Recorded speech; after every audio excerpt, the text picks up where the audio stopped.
Megan O'Leary here with TJ Dillashaw, who is a finalist on this season of The Ultimate Fighter. TJ is also Heavy MMA's blogger, so you have to check him out on heavymma.com. But TJ, first thing I have to ask you, how did it feel to get out of the house? Because you're cooped up in there for weeks with tons of guys. I mean, what did it feel like to be in there and then to finally get out? It was a great feeling. It was a very long process. You know, no form of entertainment besides the other guys' stories that you hear over and over and over again. So it was nice to be able to get home, hang out with your friends, hang out with my teammates that I've been training with. It's a big relief to get it done with. Now, every season, guys say, oh, yeah, it was funny, but the funniest thing was that they didn't show on TV. Was there anything from this season that we didn't get to see on TV that maybe, we would like to know? They do have one more episode, but there's definitely some stuff they didn't show. I mean, Ferguson and the little guys were heckling everybody. They didn't show us hog-tying him and him getting crazy on TV. That was definitely funny, something they didn't show. And Akira was looking like the prankster the entire time on the show. And what they didn't show was when we pranked him and decided to put his whole bedroom set out floating in the pool on the hot tub cover. He gets home from practice and his whole bed's floating on the pool, and I wish they would have showed that as well. It's like you guys learned all your skills from Mayhem and Bisping. And you were on Bisping's team this year. What did you think about the coaching and what he brought to the table for you guys? He definitely brought a lot of experience to the Ultimate Fighter as well just of being a fighter. He's a great guy. He cares about how we do in the sport, and I really got to like him. I mean, I didn't like him as much when I watched the earlier episode or the earlier seasons of him on it. I thought they kind of portrayed him as a jerk, but that's all TV and editing. I actually think Bisping's a real nice guy, and I like who he is. He's a good person.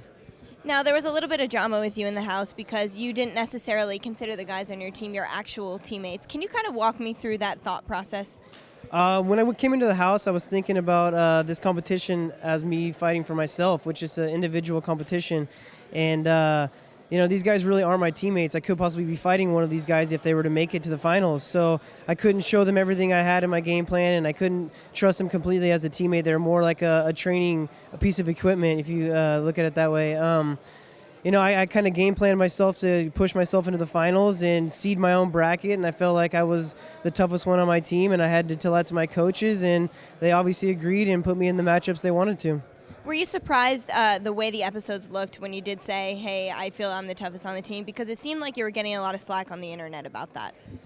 Yeah, I mean, when I got off the show, I thought I didn't do anything to embarrass myself or make me look like a fool on TV, and then they always got to build some drama for the guys that are in the finals, and they did a good job of that. Everybody tells the coaches who they want to fight and why. They just only showed me doing that. They don't show Miller's guys the first 4 fights, choosing all the weaker fighters on our team to fight. That's the reason why I didn't fight against Miller's guys the first 4 fights.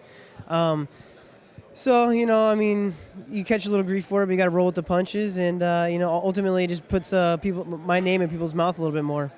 All right, now we know how you felt about your teammates in the house, but you roll with a pretty big team, Team Alpha Male, very successful in the bantamweight and featherweight divisions and the lightweight divisions.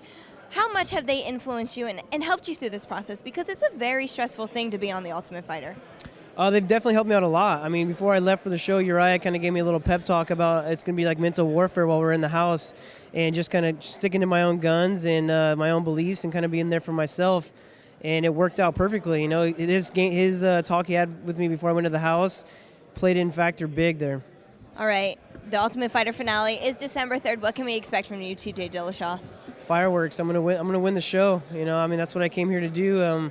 One more step. I'm an undefeated fighter, so every fight coming up is my next biggest fight, and I don't plan it being any other way. All right. Thank you so much. Good luck, and we'll see you in December. Thank you. Thanks.